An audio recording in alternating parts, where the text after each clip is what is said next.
Ini Rick, atau lebih tepatnya, 3 Rick yang identik, dan hari ini saya mengirim mereka ke tahun 1945, ke kota Hiroshima di Jepang, tempat bom atom pertama di dunia akan dijatuhkan dalam 1 jam. Mereka akan berakhir di berbagai bagian kota untuk memahami, apakah mungkin untuk bertahan hidup, dan apa sebenarnya yang membunuh dalam ledakan atom. Perang Dunia II akan segera berakhir. Sebagian besar Jepang telah hancur, tetapi Hiroshima hampir tidak tersentuh. Kota itu hidup dengan baik, meskipun ketegangan terasa nyata. Makanan langka, orang-orang kurus, tetapi sepeda masih melaju di sepanjang jalan, jendela terbuka, dan tawa anak-anak masih terdengar. Rick pertama berada di pusat kota. Dia berjalan melalui pasar yang ramai, memilih semangka, memperhatikan seorang anak laki-laki menerbangkan layang-layang. Ada banyak tentara di sekitar, baik di jalanan maupun di kios-kios. Tetapi pertempuran jauh, dan kota itu masih tampak damai. Untuk saat ini, Rick kedua berada di sebuah gudang sekitar 1,5 kilometer dari pusat kota. Dia membantu menurunkan kotak-kotak beras dan makanan kaleng bersama para tentara. Semua ini untuk unit-unit tentara. Berdebu, panas, dan membosankan. Orang-orang sudah terbiasa dengan kenyataan bahwa ada perang yang sedang berlangsung, dan mereka harus berkeringat. Rick ketiga berada hampir 3 kilometer dari pusat kota, di pinggir kota. Dia duduk di tepi sawah, mengamati para petani bekerja di sawah. Suara-suara kota terdengar olehnya, tetapi di sini sunyi, dan perang bahkan tidak terasa seperti perang. Sebuah titik hitam mendekat di langit, sebuah pesawat pembom Amerika. Targetnya adalah Hiroshima. Di dalamnya terdapat bom dengan kode nama Little Boy. Ini adalah bom atom pertama dalam sejarah, yang dibuat untuk mengintimidasi musuh, dan secara umum menguji kinerjanya dalam kondisi perkotaan. Bom tersebut mengandung uranium 235. Saat terpisah, tidak terjadi apa-apa. Tetapi ketika bagian-bagiannya menyatu, reaksi berantai dimulai. Atom-atom mulai terpecah satu demi satu, dan dalam sepersekian detik, mereka melepaskan energi yang setara dengan 30.000 ton bom konvensional. Little Boy dijatuhkan.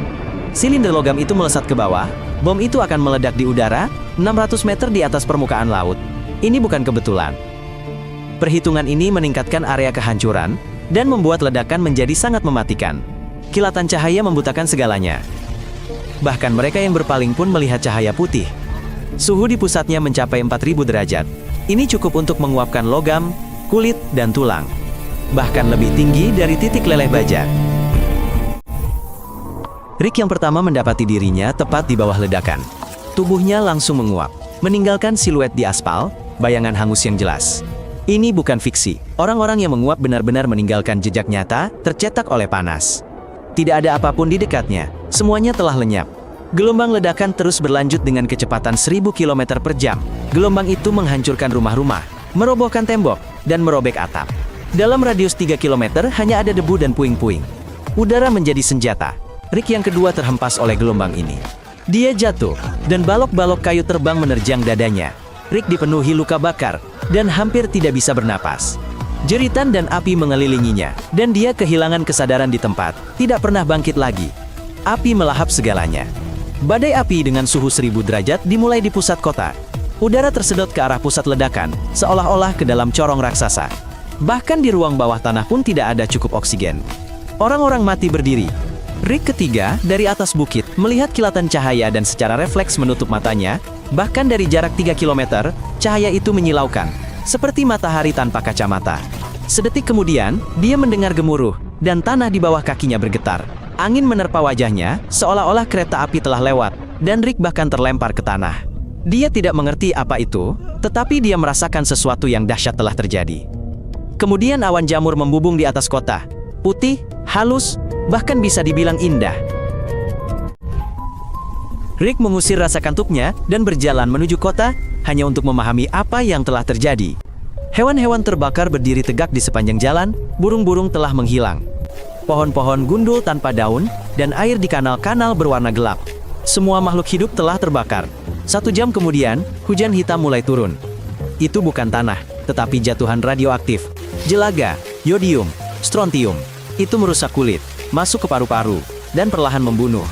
Saat ini, Rick ketiga menerima dosis radiasi yang sangat besar. Dia memasuki kota. Jalan-jalan dipenuhi puing-puing, dan tidak ada satupun mobil, tidak ada satupun ambulans. Rumah sakit hancur, dan jembatan runtuh. Mayat dan suara yang tidak akan pernah dia lupakan ada di mana-mana. Rick berjalan susah payah melewati abu, sampai dia pingsan. Dia tidak terluka, tetapi hitungan mundur telah dimulai di dalam dirinya. Radiasi bekerja tanpa suara. Pertama mual, lalu demam. Rambut rontok, kulit pecah-pecah. Ini adalah sindrom radiasi akut. Bahkan mereka yang tidak terbakar pun akan binasa. Kematian akan datang kepada mereka dalam beberapa hari atau minggu. Hiroshima hancur lebur. Hampir 80% bangunan luluh lantak. Lebih dari 70.000 orang tewas dalam beberapa jam pertama, termasuk hampir semua dokter. Mereka yang tersisa tidak dapat membantu dan bahkan tidak tahu bagaimana caranya. Rig pertama menghilang seketika. Rig kedua terbakar dan meninggal dengan cepat. Rig ketiga masih berjuang, bersembunyi di lumbung reot, minum dari parit, makan nasi yang ditemukan. Tetapi hujan hitam telah merenggut banyak nyawanya. Pada hari ketiga, jantungnya tiba-tiba berhenti berdetak. Rig ketiga mengangkat kepalanya untuk terakhir kalinya. Langit sudah cerah, tetapi awan jamur yang sama muncul di depan matanya. Semuanya telah diperhitungkan dan dieksekusi dengan presisi. Ledakan di udara, pemilihan cuaca, ketinggian, semuanya dilakukan karena suatu alasan. Itu adalah sebuah eksperimen, hanya saja kali ini bukan di gurun, tetapi di kota tempat orang-orang tinggal. Seluruh kota menjadi tempat uji coba. Para penyintas menderita selama bertahun-tahun. Beberapa mengembangkan tumor, yang lain kehilangan penglihatan. Banyak anak lahir cacat, dan bahkan beberapa dekade kemudian, dampaknya belum hilang. 3 hari kemudian, bom kedua dijatuhkan di kota Jepang lainnya, Nagasaki, dan Jepang akan segera menyerah. Perang akan berakhir, tetapi umat manusia akan berbeda. Semua orang akan mengerti. Kita sekarang memiliki senjata yang mampu menghancurkan seluruh peradaban. Dunia memasuki zaman nuklir. Perlombaan senjata dimulai. AS, Uni Soviet, Inggris, Tiongkok, semua menginginkan bom mereka sendiri. Silo, kapal selam, dan rudal sedang dibangun. Hiroshima menjadi kata yang membuat merinding. Eksperimen kita telah berakhir, dan untuk pertama kalinya, 3 Rig meninggal sekaligus. Berlangganan, itu tidak mudah bagi mereka.